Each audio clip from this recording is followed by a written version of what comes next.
ఉర్దూ భాష మన సంస్కృతికి ప్రతిబింబం. నేర్చుకుని ఇతరులకు నేర్పించాలి. మంత్రి ఎన్ఎండి ఫరూక్.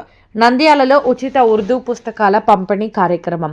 ఉర్దూ భాష మన సాంస్కృతిక వారసత్వమని, ప్రతి ఒక్కరూ ఉర్దూను నేర్చుకుని తదుపరి తరాలకు అందించాలని మైనారిటీ సంక్షేమ శాఖ మంత్రి అల్ హజ్ ఎన్ఎండి ఫరూక్ పిలుపునిచ్చారు. నంద్యాలలో నిర్వహించిన కార్యక్రమంలో ఉర్దూ నేర్చుకునే అభ్యర్థులకు రండి ఉర్దూ నేర్చుకుందాం పుస్తకాలను ఉచితంగా పంపిణీ చేశారు.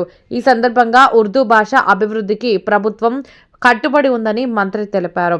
నంద్యాల పట్టణంలోని టీడీపీ కార్యాలయంలో ఉర్దూ అకాడమీ చైర్మన్ ఫరూక్ షిబ్లీ అధ్యక్షతన నిర్వహించిన కార్యక్రమంలో మైనారిటీ సంక్షేమ శాఖ మంత్రి అల్ హజ్ ఎన్ఎండి ఫరూక్ పాల్గొన్నారు. ఈ సందర్భంగా సర్వతోముఖాభివృద్ధి వైపుకి తీసుకెళ్ళడానికి కృషి చేస్తున్నాము. దానికి మంత్రివర్యులైనటువంటి ఎన్ఎండి ఫారూక్ గారికి మనస్ఫూర్తిగా ధన్యవాదాలు తెలియజేస్తూ, అదేవిధంగా రాష్ట్రానికి మన గౌరవ ముఖ్యమంత్రిగా నారా చంద్రబాబు నాయుడు గారు ఉండటం ఈ రాష్ట్రం యొక్క ప్రజల యొక్క అవసరం. అటువంటి నాయకత్వంలో మనం అందరం కూడా పనిచేస్తున్నందుకు, రాబోయే తరాలకు విద్యను అందిస్తున్నటువంటి నారా చంద్రబాబు నాయుడు గారికి మనస్ఫూర్తిగా ధన్యవాదాలు తెలియజేస్తూ, వీరిద్దరు కూడాను ఆయురారోగ్యాలతో నిండు నూరేళ్లు వర్ధిల్లాలని చెప్పేసి మనస్ఫూర్తిగా కాంక్షిస్తూ సెలవు తీసుకుంటున్నాను. Thank you very much. జై హింద్. ఈరోజు మన ఉర్దూ అకాడమీ చైర్మన్ ఫరూక్ షిబ్లీ గారు నిందాకు రావడం జరిగింది.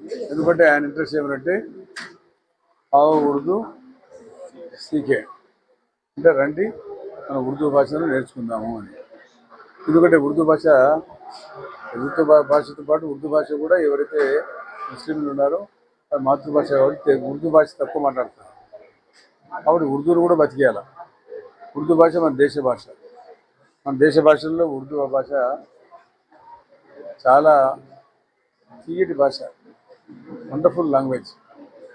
దాన్ని అట్లీస్ట్ ముస్లిమ్స్ అనే మీరు నేర్చుకొని మీరు కాపాడండి అని చెప్పి నేను దాదాపుగా ప్రభుత్వం తరఫున 20 లక్షల రూపాయలు ఖర్చు పెట్టి ఈ కార్యక్రమం చేసి ప్రజలకు తెలియజేయాలా, ప్రజలకు అవేర్నెస్ క్రియేట్ చేయాలా అనే ఉద్దేశంతో హాలిడేస్ ఉన్నాయి కాబట్టి, పిల్లలు ఉన్నారు కాబట్టి వాళ్ళకి ఏ రకంగా అయితే ఏబిసిడీ నేర్పిస్తామో అదే రకంగా ఈరోజు ఉర్దూ భాషలో అలిఫ్ బే తేజ్ నేర్పియాలని ఉర్దూ నేర్చుకుంటే అరబ్బీ భాష కూడా ఏదైతే మన అరబ్బీ భాష ఏదైతే పవిత్రమైన భాష, అరబ్బీ భాషలో మన ఖురాన్ షరీఫ్ కూడా ఉంది కాబట్టి ఆ భాషను కూడా నేర్చుకోవాలని చెప్పి దీంతో పాటు ఆ భాష కూడా ఉత్తీర్ణమైన ఉద్దేశంతో ఒక మంచి కార్యక్రమాన్ని చేశారు. చాలా సంతోషం.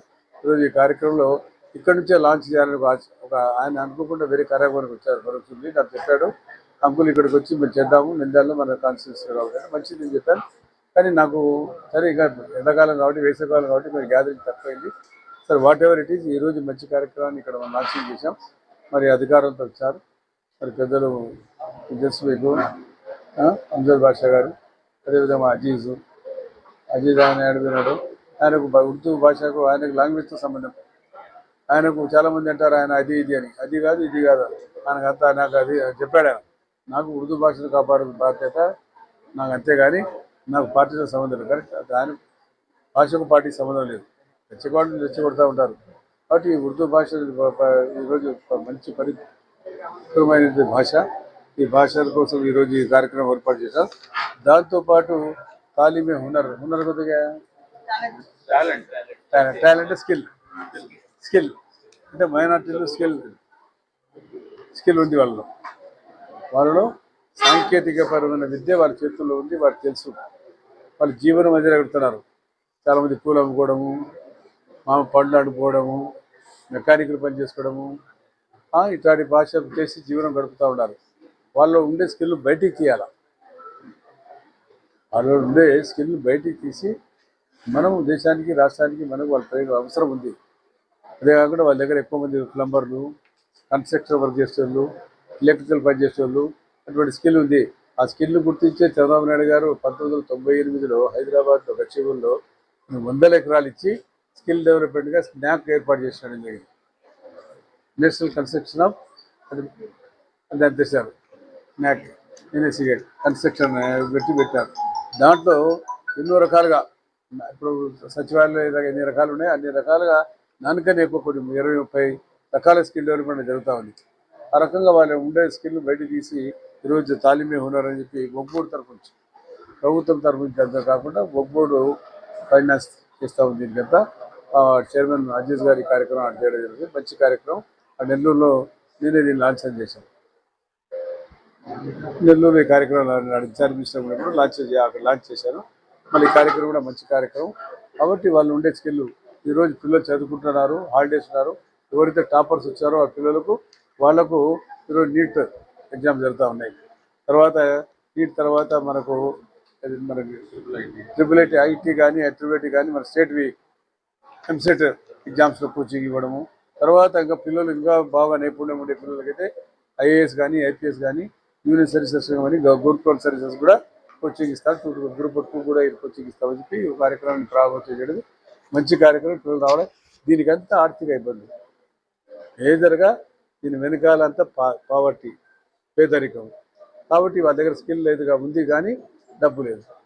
ఆ డబ్బు లేదనే కదా ఆ రోజుల్లో నేను ఏం చేశాను, కంప్యూటర్ సెంటర్ ఏర్పాటు చేశాను.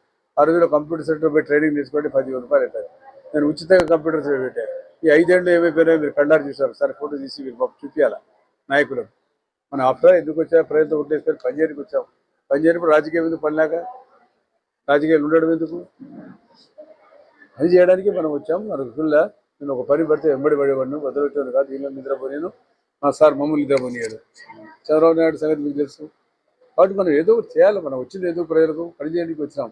ఆ రకంగా వెంబడి పని చేసుకోవడానికి వచ్చాం. అది 5 ఏళ్ళు కాక పడిపోయి ఏం దిక్కు దశ లేకుండా దాన్ని మళ్ళీ ప్రారంభించే అవసరం ఉంది.